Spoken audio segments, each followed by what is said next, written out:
Hey everyone, thank you so much for joining us for another great Sales Hacker webinar. I am super excited. My name is Richard Harris.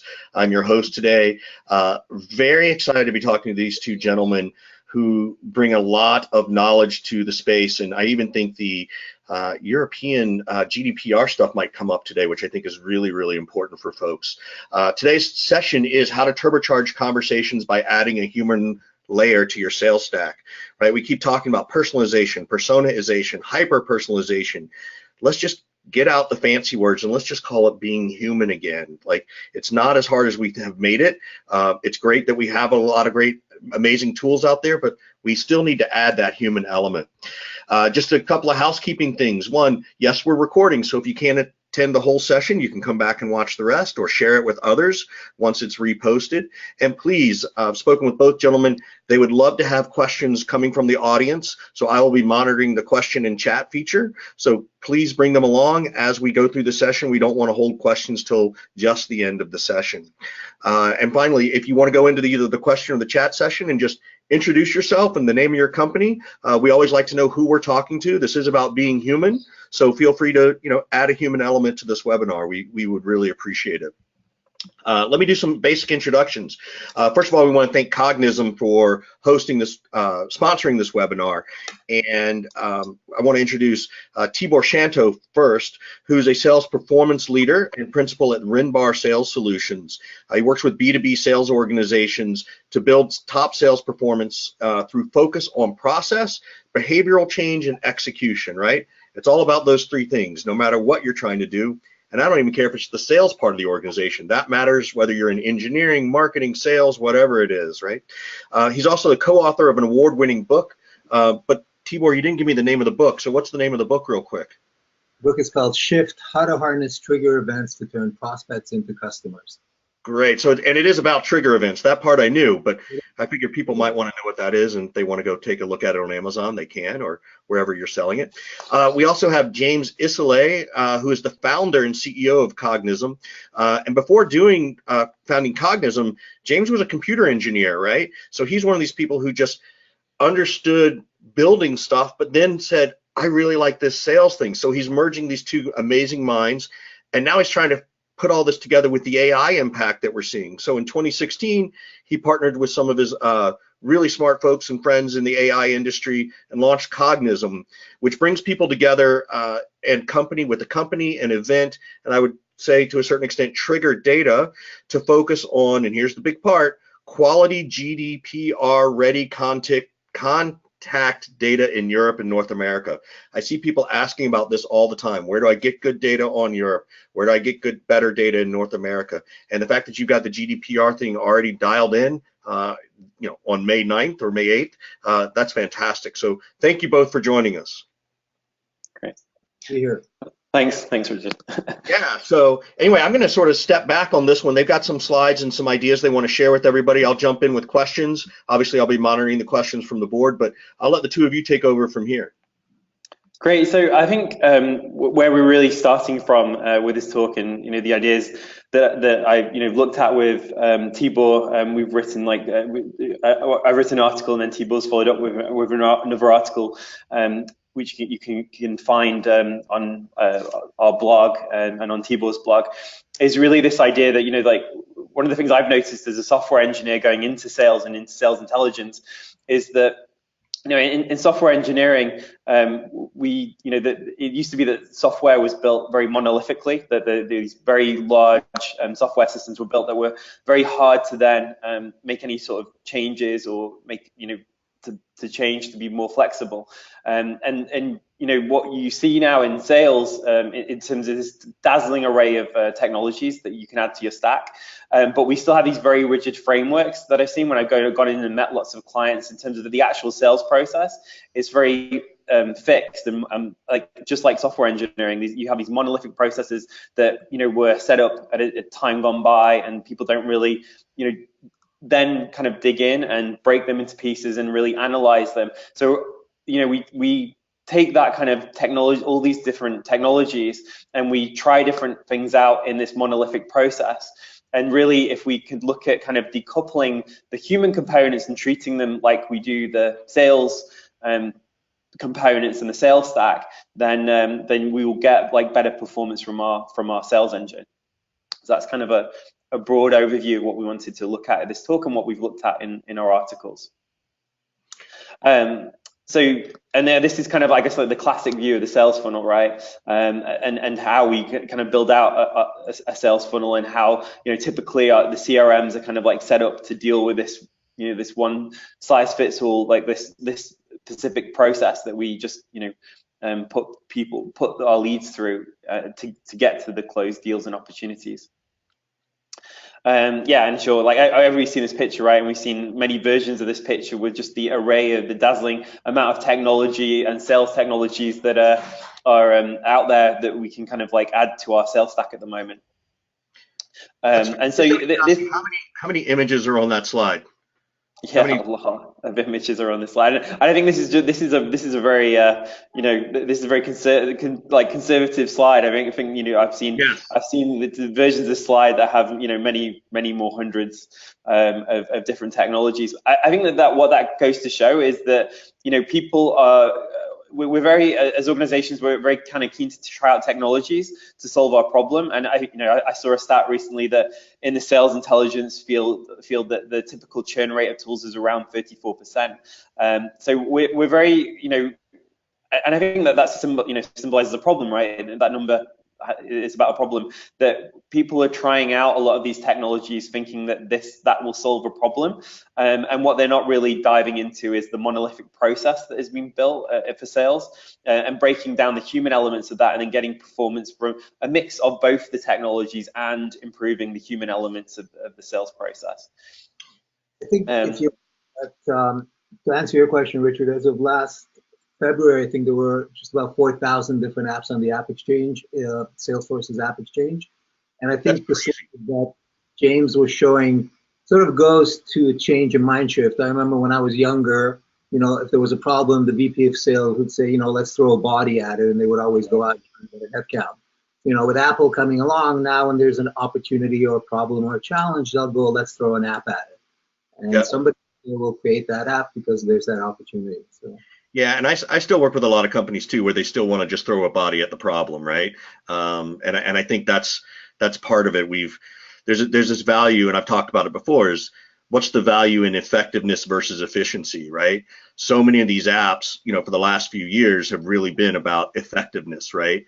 I mean, about efficiency, making you do more with less, but they lost you on effectiveness. They didn't necessarily make the rep more effective as a human conversationalist, which is why I'm really excited to sort of see what you guys have about adding this human layer.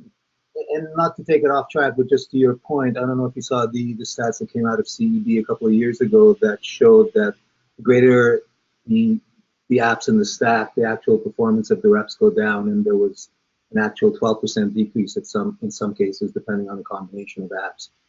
And I don't know this, and I know we're going to go a little bit off topic, but I've seen that, like, when is it you get app fatigue, right? We need to go on an app diet.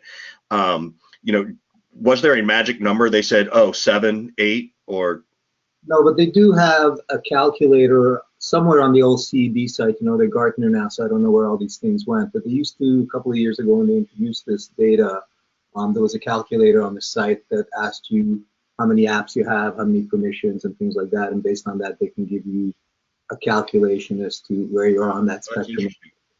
No, that's great. Thanks for sharing that. I didn't know about that. That's really good to know.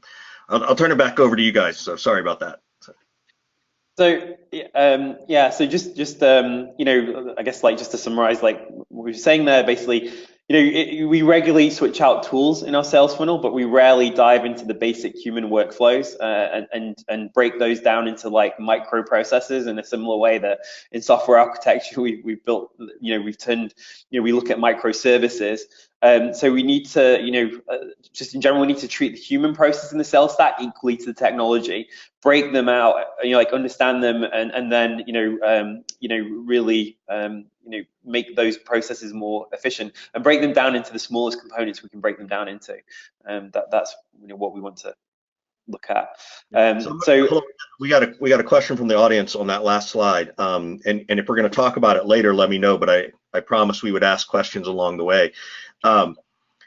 how often do you really see people switching out one tool for the next, right? Like, so we know the CRM is not going to change. Like if you're Salesforce, it's going to take a lot to unseat something like that, an incumbent, right? But if you're an app that sort of bolts on to Salesforce, how often do you see people switching out from one app to the next? Is it every 12 months when the contract's up, or is it 18 to 24 months? Do you have any data around that?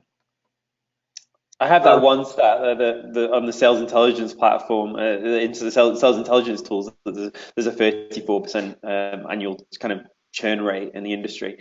Maybe Tibor, you'd have more experience No, I in don't. that? No, that's as good a stat as I have. But I think what is happening to some degree, and you've seen this, is somebody will come out with an app that has maybe one or two capabilities, and then the next generation of apps will come out and subsume that capability. Like email tracking, if you remember back a few years ago, was the rage. Now I don't think there's an app out there that doesn't have that feature. So I Right. think people sort of evolve as much as they do switch out, and apps sort of fall by the wayside because they don't have the functionality of the new ones. Got it. Got it. Okay, great. Thank you for the question, by the way.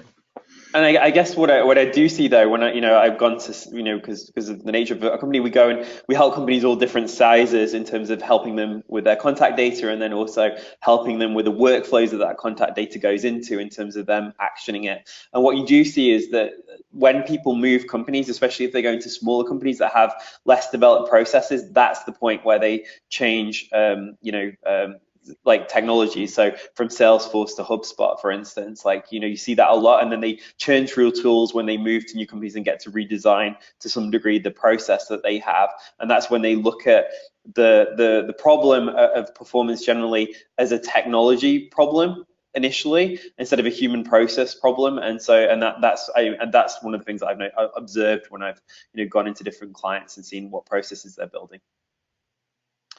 So great.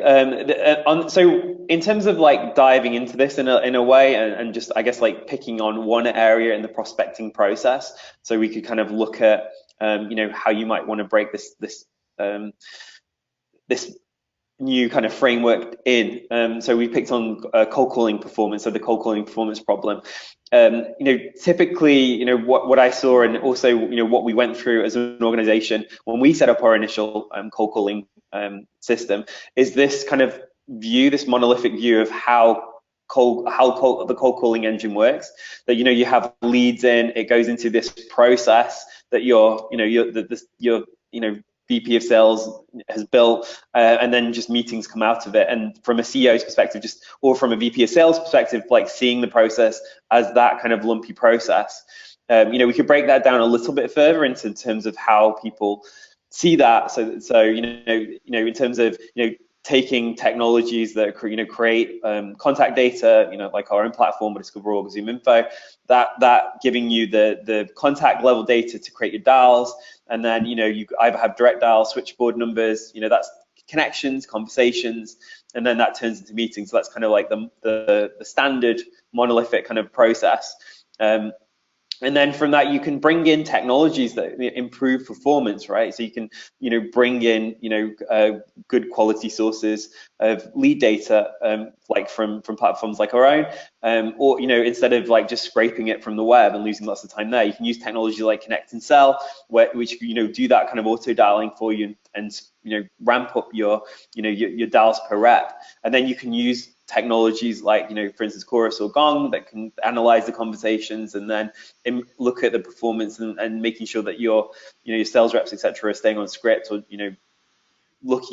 digging into your high performers.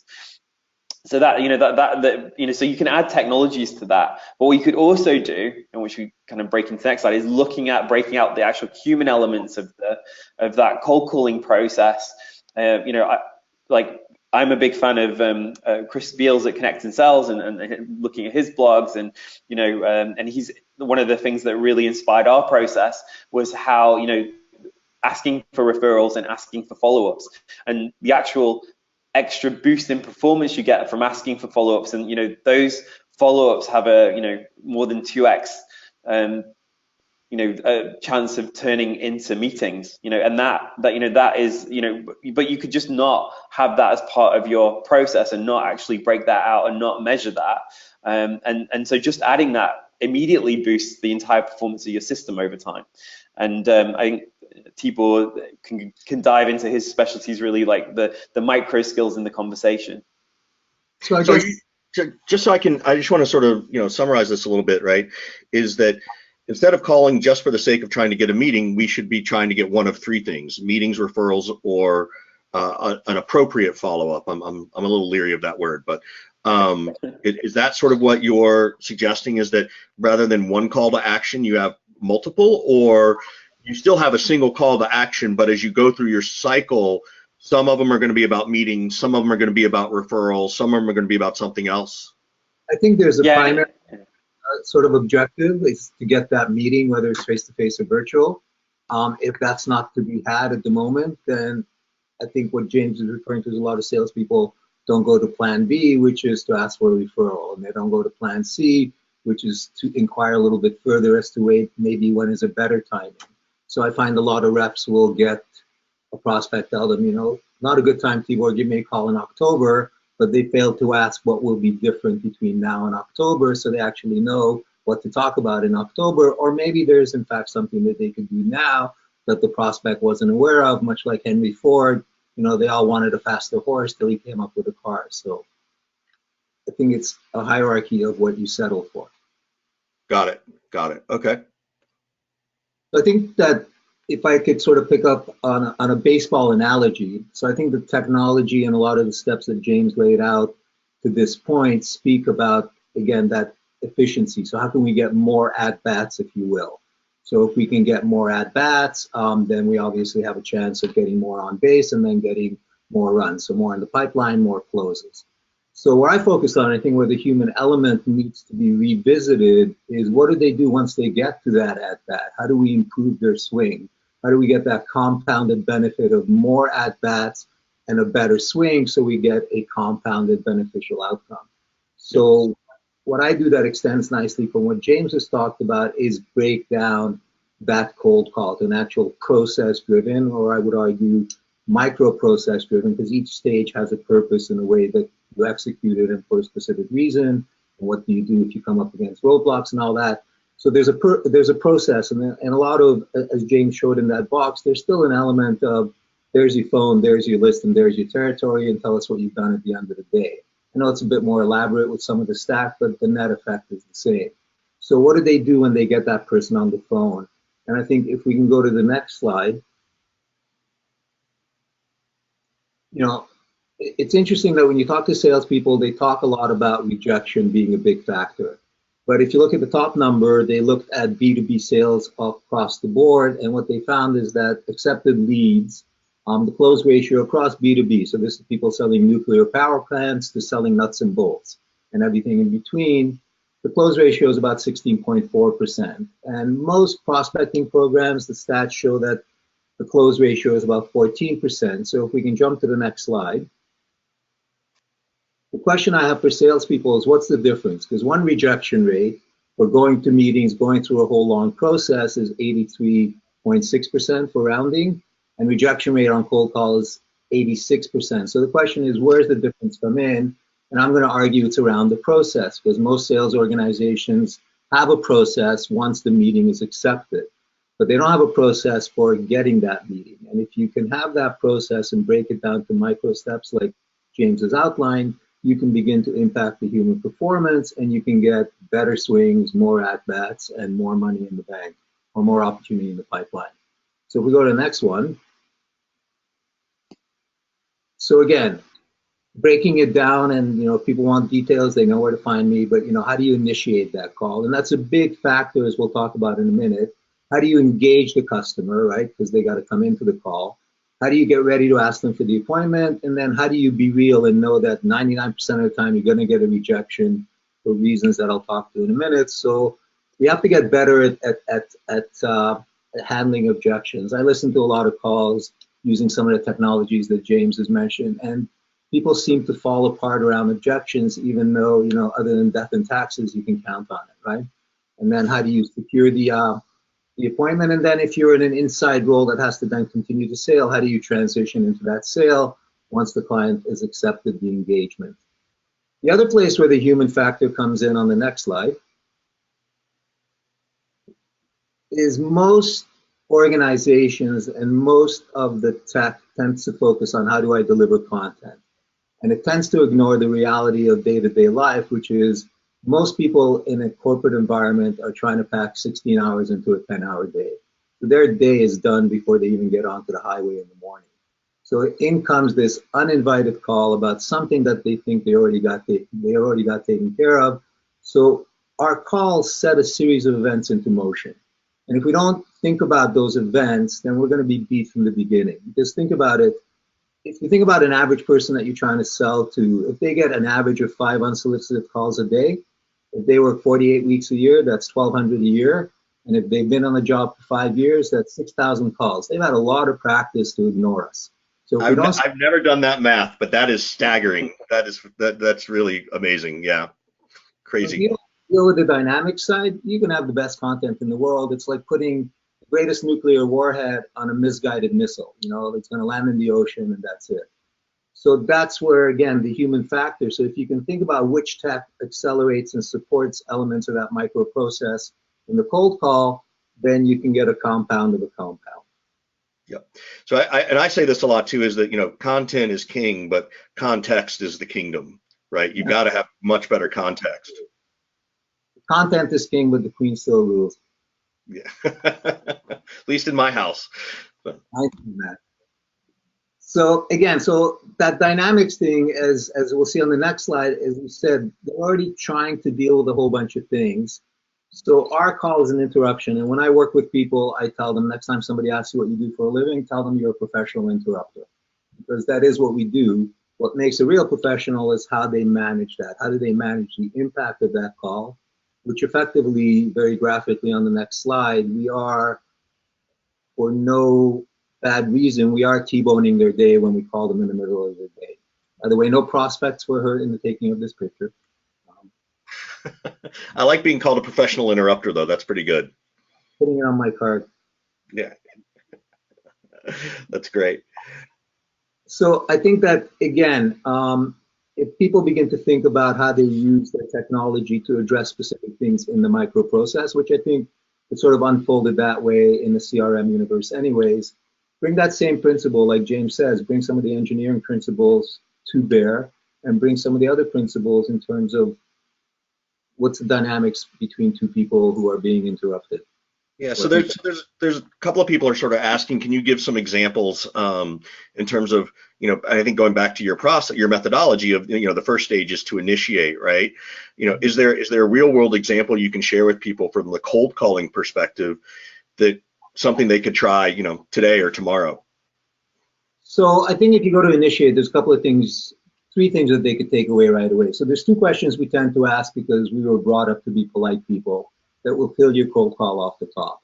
One is, how are you? Now, again, we want to be natural, but asking them how they are when you're interrupting in the middle of their day is really not the most appropriate question we can ask them, but we're trying to be quote unquote social. But it's not a social time. You're interrupting them, so you better get to the point quickly.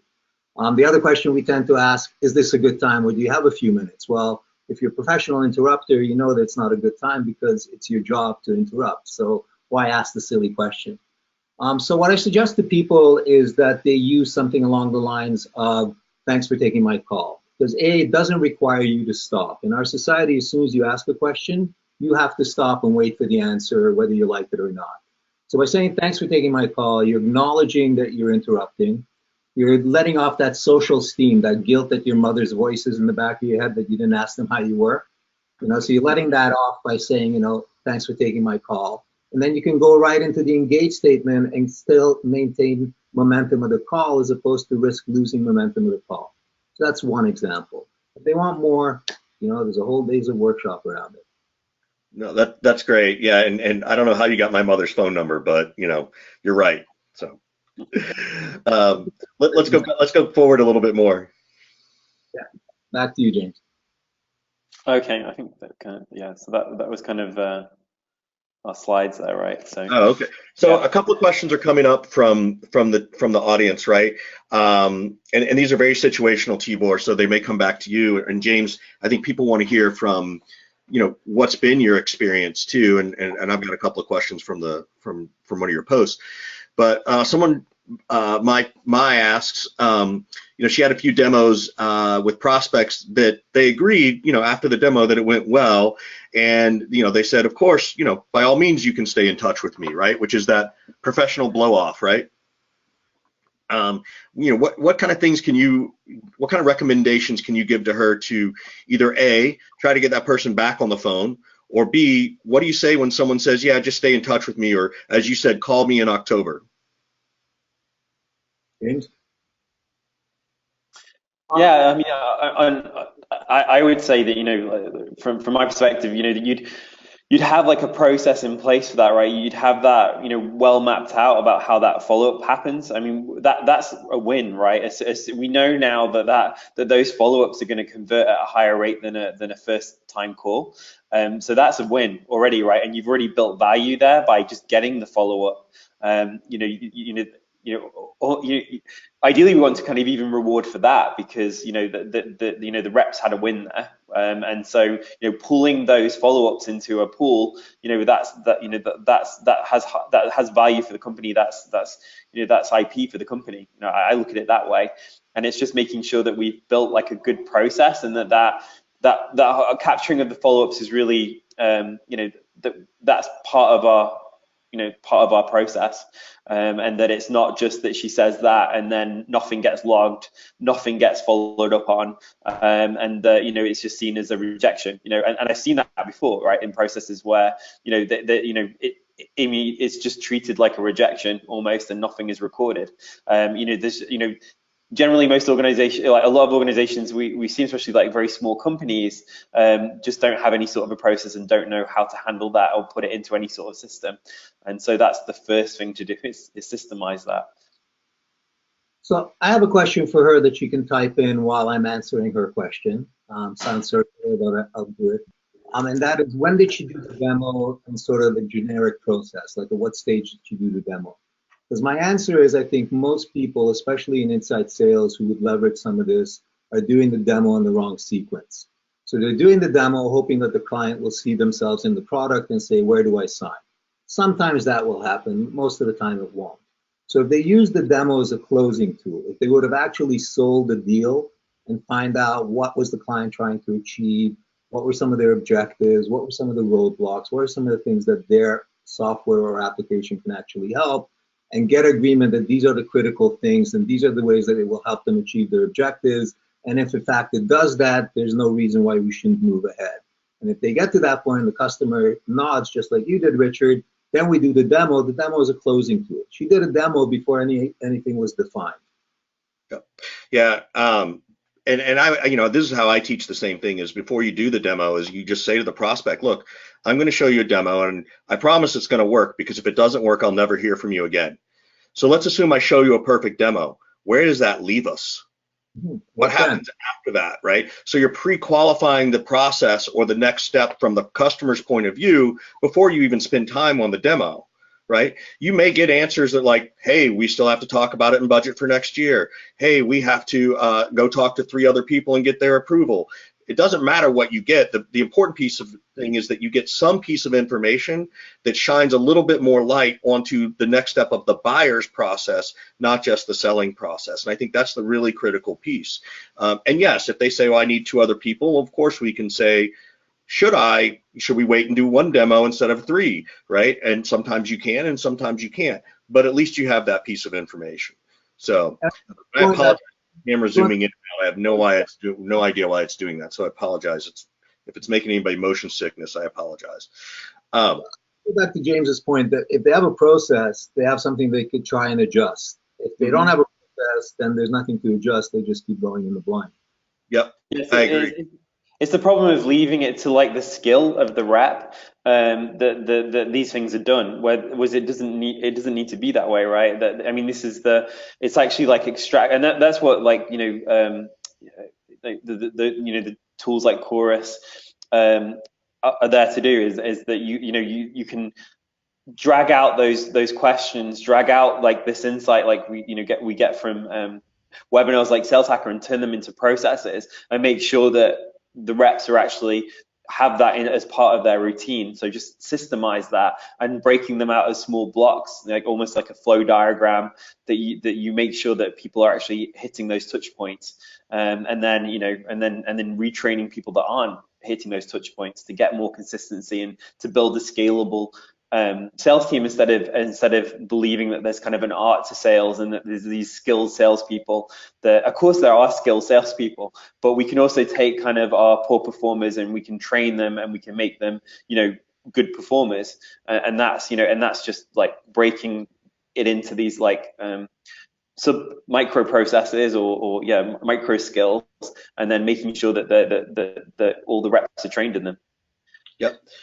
And I say this all the time, is that sales is really no longer the art form that people used to think it is. It's much more of a science, right? You can break it down. We can teach people how to ask these questions based on these scenarios, based on this process, right? We used to get the big book of objections, right? Here's the objection and here's what you say back. And it was only like one thing. It never followed the whole process, I think, Tibor, you and I have been around a lot longer in the sales world, and we remember what this was like, right? It was like 2 days of sales training, a bunch of product knowledge, and go listen to what that person does, and here's the big book of objections, and by day 4 you're on the phone, right? Like, that doesn't work anymore in most cases. No, and I think that the important thing that James has highlighted is that it's the process. So if you teach people the process of an objection, what's happening on the buyer side, why do these objections come up, and deal with those things as opposed to playing tennis, they say this, you say that. I think then that rep could evolve and handle different type of things, because what you're teaching them is a process for thinking and analyzing the situation in context. Yeah. So, Tibor, sorry, go ahead, James. But yeah, that threw up a thought for me, because we just went through a lot of SDR hiring and built our own hiring process. I think a pretty effective one for SDRs. But one of the things that there is in the UK right now is there's a lot of companies that we hired from as well, but they have their own training programs. So you get an SDR, and you also get the training program from that organization. And one of the, I guess, like the dangers there is that an organization is almost like contracting out its training and believing that is good enough training. Really, when we talk about this training and these micro skills, they're really inherent to the company. It's really about your company's process. And so, like when we, I think, you can bring in consultancy and help, but it's also, you need to kind of mold that to your organization's DNA as well. Like, that's just a thought. Yeah, and in fact, you talked to, I can't remember which one of you wrote about the session where you hired an SDR who had some bad habits, right? Yeah. And I think that happens to all of us, right? Even if they don't have SDR skills, and it's the first one, we still just have innate sort of bad habits, I think, in that. So can you, share a little bit more about how you try to coach that rep to improving from where they came from to where you wanted them to be? Yeah, so that was kind of our first experience. When I started Cognism, there was, as any sort of startup CEO and first-time founder, there's a lot to learn, right? That you're basically learning a lot of fields, and because my background software engineering, and mostly my skills were in the product. When we hired our first rep, they had come from an organization that, it was like a company where you basically outsourced and they booked meetings for other companies. So their pure focus was on getting meetings. So they had a big focus on, they had lists of people that would always take meetings. And so he came with that kind of mindset of phoning out to book meetings, in that way, just to get the meeting, and not because it would, not because those would actually have any sort of chance of converting. Really, it was adding in, there's other processes to do, like how you build your lists, like how you qualify your lists, like just making sure that you're vetting out bad leads. So there was that part of the process that had to be built, and then that he was also very skilled at getting through gatekeepers, but he wasn't didn't have that great skills in terms of booking meetings. So it's really breaking down the parts of the process that he was very good at, like speaking to gatekeepers and getting through gatekeepers, and then diving into and helping him improve the skills in terms of actually booking meetings, but then also the qualification process. So giving him a better qualification process than just being given handed lists of easy to, of people that always take a meeting. So there was, basically breaking down all that process and breaking down what he'd been taught and then reteaching him. And that's what we do now with our own reps, is really to have like our sales process broken down into little pieces and then teach them. Right now we tend to hire graduates that are coming out fresh, that you can basically, it's quite easy to teach them system because they don't really know any system. Yeah, I agree. There's a great question coming, and I appreciate them asking this one. Is, we've talked a lot about process, and the goal of this was to keep adding more of the human layer. Can we give some more examples of human layer, of adding this human layer? When you say that to the process, adding the human layer, what are we talking about very specifically at the human level? And I don't know if, James, you want to talk about it from your side or point of view, or Tibor, if you want to position it from sort of the sales training side of point of view. So let's talk about voicemail, which is everybody's favorite, right? One of the phenomena that's come about as a result of a lot of the dialers and a lot of the accelerators is voicemail is sort of sacrificed, right? But leaving a good voicemail is one of the best human things that you can bring into it, because you're going to run into voicemail. I use it to triage calls. You guys probably use it to triage calls, right? But if the message is good, I'll call back. Problem is that there isn't that human quality in the message. So the message that I teach our people requires the person to have a few specific pieces of data and information about the individual that they're calling and the company that they're calling to. So again, that's the human layer to the way that you add that on, or that you leave a voicemail. How you take the voicemail back in, again, there's an element that can only be done by the specific individual on the phone as opposed to done generically. And I would argue the other area where most of the difference can be made from a human perspective is the way that we deal with objections. Most salespeople, again, look at objections as being a negative and therefore deal with it that way. But if you change their habits through processes we've been talking, you can actually look at objectives from a different angle. I'm not saying they're good. I don't like them any more than the next person, but the reality is what you do with it and how do you use that to change, an interruption to a conversation. And all those things, I think, are fine-tuned or massaged or lubricated by the human factor. So that's why, again, earlier I said, look at technology that gets you to a certain point, and then the human layer allows you to best leverage that point. Yeah, but can we give them something more tangible, right? Like, I feel like we're still dancing around, like, not giving them, like, so let's talk about the voicemail. How do you make a voicemail more human? Like, what's an example of a bad voicemail versus a good voicemail? A bad voicemail would be one that's exactly the same as you would talk to somebody if you picked up the phone. So if I was calling you, Richard, I would introduce myself in a certain way if you picked up the phone. Most people have a tendency to leave that exact same message when the person is not there when they get the voicemail. The problem is if you look at the microprocessors in front of you, in their mind, they're still formulating the same objection that they would if you were there on the phone live. But when you're there on the phone live, you can deal with that objection. If you're not there on the phone live, nobody's advocating your case, so your voicemail just killed your opportunity. So what we do is we go counterintuitive, right? And again, you can find videos all over YouTube about this, but we tell them name and the name of our company. And in my case, I'll say my name's Shanto. I'm calling from Renbor because people from Renbor is just a bit too poetic these days. And then we leave the phone number because people will continue to take data as long as they haven't made up their mind. Give your phone number nice and slow. So again, that's one of the other things they do. People are nervous when they're on the phone, so they give their number real fast, forcing the prospect to rewind 6 times, and that frustrates them. So visualize yourself writing your number as you're leaving it on the phone, and that will probably be at the pace that the person can take it down. And then the last thing that we leave, because we know the human mind hates a mystery. So you ever been to a party and you're talking about a movie and you can't remember the actor's name? It sort of eats away at you for a few minutes, and then finally you remember, and there's this catharsis. So that's what we're going for in a voicemail. Not looking to communicate information, because that's no good. What you want is a call back where you can put this process to work. And that's the mistake that a lot of people make, and that's the lack of process, because their company should tell them that the process is leave a message, get the call back, then hit them with the value prop, but they're doing it sort of backwards.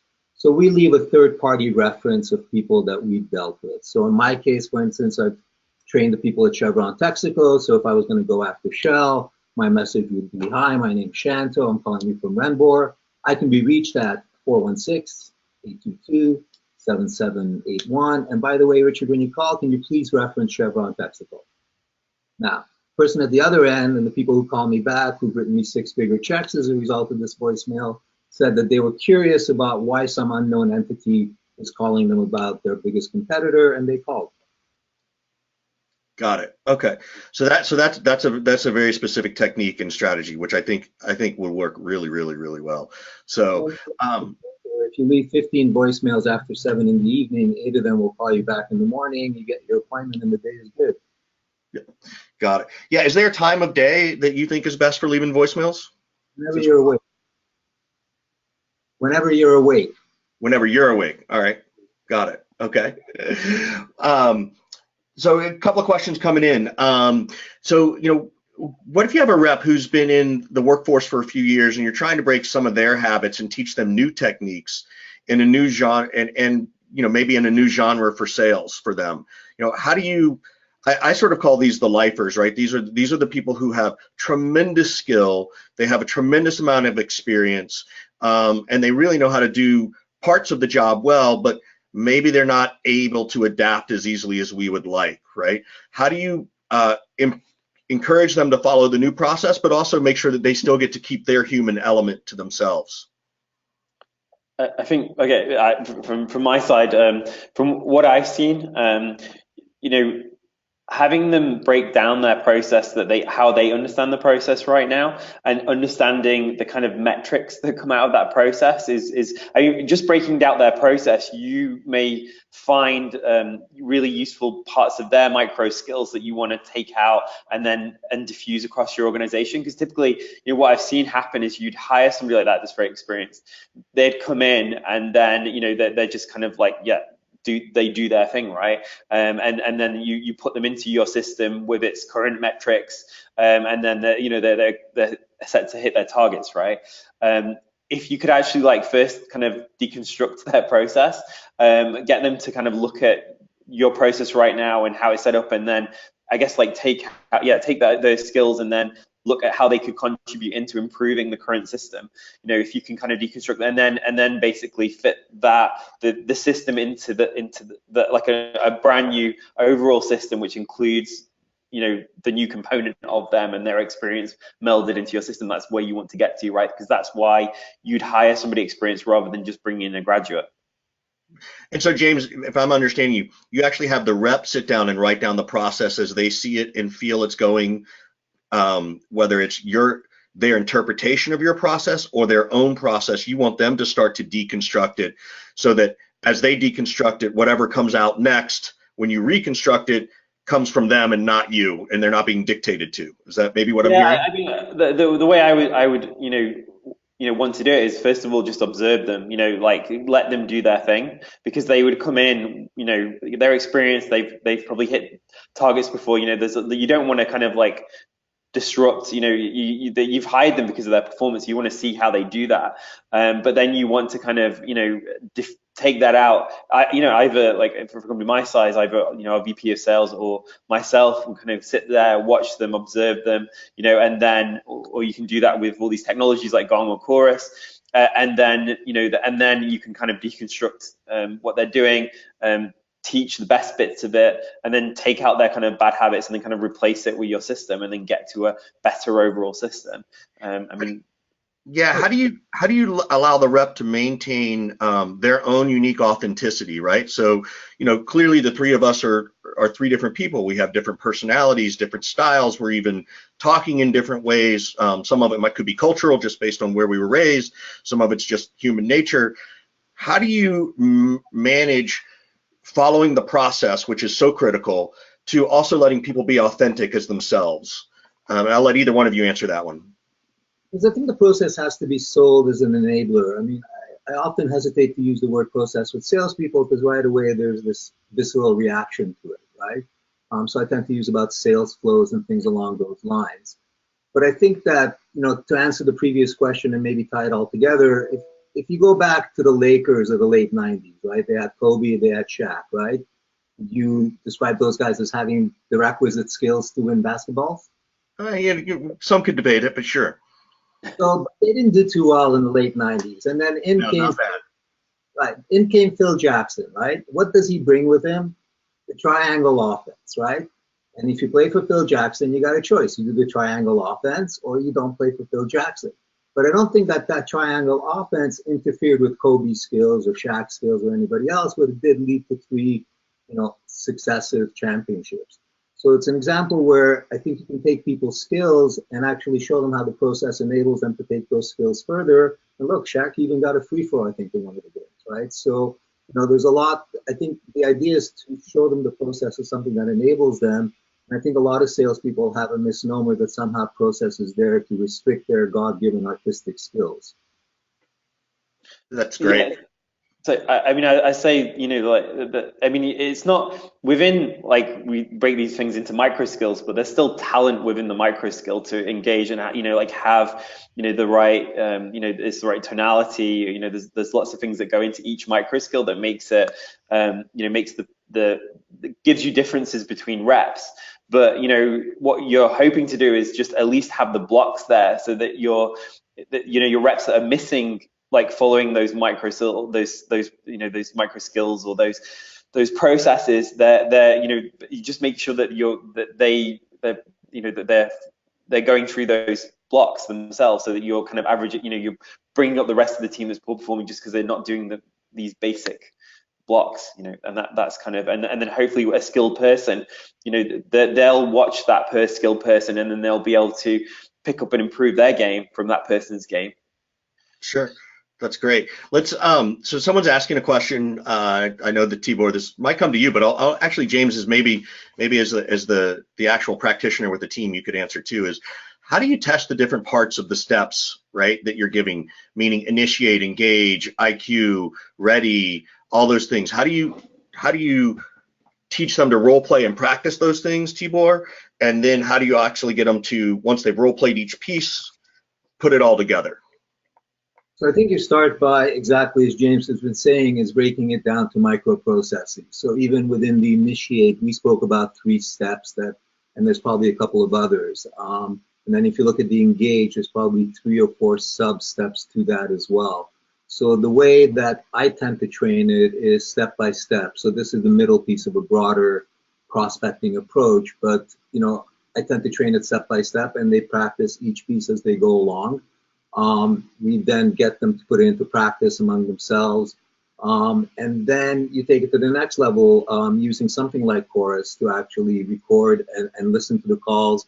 In some instances, we have the reps, for instance, come to their manager every week with 2 calls, one that they think they blew it out of the park and one that they would pay dearly to do over because it was so bad. So that forces them to go back and evaluate their own calls and be able to come to the manager and with comments already, this is where I think I need help, this is where I think I did well, and so forth. And then it's an iterative process. I think the best organizations I've worked with see this type of training, this type of discussion as a daily event as opposed to an annual event. So if it is, as James said earlier, part of your culture, it's routine. You're doing it in your accounting, you're doing it in your production, and you should be doing it in your sales. A couple of people have asked, would you be willing to give some examples of what's it sound like when it goes from initiate to engage to impact question? Like, is there an example you can give, Tibor, so they understand your methodology? Sure. So let's assume you work for Verizon. So Richard, my name's Tibor Shanto, calling you from Rembor. You probably haven't heard of us before, but VPs of sales over at Telepacific, Chevron, as well as Bell Canada, tell us that we've helped them create activity in the pipeline, shorten their sales cycles. And Richard, what they tell me is that, in fact, their forecasts have gotten more accurate. I'm curious, do you have any initiatives like that going on in your company at the moment? Of course we do, right? No, that's good. All right, that's a great role play. Thank you. I think that's what some people are sort of looking for, some of those specific pieces. That's really, really cool. Thank you. How important is it to always have the third-party reference in your piece to be human, Tibor or James? Do you always feel it's necessary as a in every part of your pitching process, email, voicemail, live pickup, or are there or should you be also tailoring it sometimes with a third-party reference, sometimes with just the value prop, or both? Well, it depends. In a live one, I think you can get away without a third-party reference. In the voicemail, it becomes a bit challenging. So my suggestion would be, A, don't make it up. You got to be ethical. You have to be able to live with whatever you leave on a voicemail. So don't make it up. Make it shorter. With voicemail, it's minimalism. If it's not working, take stuff out as opposed to putting stuff in it. So look, it's better. It's like, having that third-party reference. The fact that I could say Chevron is going to raise eyeballs. It gives me credibility and so forth, right? So would I rather have it? Absolutely. Have I closed deals without it? Absolutely. And that's that sales skill that James was talking about, that if you have the process, you can live without some of the dressing. But if all you have is dressing, you're going to be beat. Yeah. James, how about you? How often do you guys use a third-party reference when you're cold prospecting? Yeah, I think the way we typically do that is where we've had case studies and we have like a relevant client in that field, then we would use it. So that's kind of our criteria for it. So you like to use it from the competitive standpoint, or Yeah, someone who's in the same industry, maybe not always competitive, but Yeah, exactly. Yeah. Got it. How about what is y'all's opinion? We've talked. I don't know if it was intentional or not, but very much about dials and switchboards and some sort of voicemail kind of stuff. How about social? Like, what do you think about prospecting on LinkedIn, using things on Twitter, finding information in 10K reports, or the earnings summary, whatever it is? Like, how helpful is that kind of stuff to make this more human, Tibor? It's very helpful. I mean, again, any glean of intelligence that I can get about somebody that I'm about to call, whether it's personal, business, or anything like that, is obviously going to give me the opportunity to be more human, to be more intimate, as it were. I think any tool that helps you get engagement is worthwhile. I think this discussion of social versus traditional, I'm a cold caller, I'm proud of it, but I also ranked 8th on that list of social sellers in Forbes. I mean, because if it's out there and you're a sales guy and you're greedy, use it. You'd be silly not to. That's great. How about you, James? Is your team utilizing sort of social? And again, you may have more to do with the GDPR stuff, so you may not be able to be quite as social these days. I don't know. No, we can still be social. You just have to do it with the right kind of legal framework, which we have. So not too much is changing with GDPR as long as you kind of done your homework. I mean, for us, yeah. So social is an important part of our sales cadences. I mean, that's one of the steps to get better engagement. And so part of our software and our technology, one part is that we have sales triggers. So we build lists from those sales triggers as well. So to make that connection more relevant and to connect on a particular event, so we can initiate specific conversations around specific sales triggers. But then also, our tool also, allows like sales sequencing and putting that data through sales sequencing, and the more sophisticated the sequence, the higher number of meetings you'll get from that list, from that initial list. So that's one of the important kind of steps of engagement. So it's formalized as a process for us. As part of a mix with phone calls and emails. That's great. This is a great question from the crowd too. And at Sales Hacker, we have people who are part of big sales organizations to small startup sales organizations. What happens when you don't have a third-party reference you can use? Maybe you're only got your first 10 clients, right? Maybe you can't reference someone in their industry because it's a new industry you're going to break into, even if you're a mature company. What kinds of things would you recommend using then to still be human, and try to capture their attention or engage, I think, Tibor, as you say, with respects to getting some kind of feedback from them? So the thing that's behind it is, I mentioned that this is sort of the middle bit of the program. The bit that's before it talks about how to communicate value from the buyer's perspective as opposed to our perspective as salespeople. So I think in instances where, for whatever the reason, the ones that you've mentioned are probably covering the range, you don't have that immediate third-party reference or that really compelling comparison, then I think you have to go that much harder or that much stronger on the parts that deal with your value prop. And to add to that, I find that if you tie that value prop not to what your product could do, but objectives that customers are trying to reach, then you can capture their imagination in terms of how you would do that, as opposed to capturing their imagination about what you did for XYZ or the other company. It's harder, but if you get a couple, then it makes it a bit easier. But I think at that point, you really have to take yourself and your product out of it and think like your prospect and say, what is the bottleneck that I can clear for this prospect now? Yeah, absolutely, absolutely. Yeah, I teach that as creating sort of an awareness statement. Like, what's this statement that I can say that will make them aware about what I do in a meaningful way as it relates to their role. So I think that's great. We've only got a couple of minutes left. If people want to get in touch with you, how can they get in touch with each of you about what you do and how to and connect with you with other questions? James? Oh yeah, for myself, I mean, you can connect me on LinkedIn. I'm on LinkedIn. I also published I published the article about sales blocks recently there, which kind of like takes this a little bit further, formalizes a bit more. And I'm going to be publishing like a series of articles about this. Also, I'm on Medium and Twitter, and of course, you can always come to our website, cognism.com, and register there, and we can kind of show you our tools, services, and software, and everything we kind of built with these ideas in mind. Great. How about you, Tibor? Well, you can reach me at 416-822. The best place is LinkedIn, and the website's real easy. Wait, 416-822. Come on. Don't let me guess. 81. Awesome. Best is keyboardcapital.com. That's great. Well, thank you both very much for really breaking this down into very smaller pieces to understand each piece and then giving us some examples. We really appreciate. We'd love to have you back again on Sales Hacker, and thanks again. Have a great afternoon or evening. It might be evening for you. So, bye-bye. Excellent. Thank you.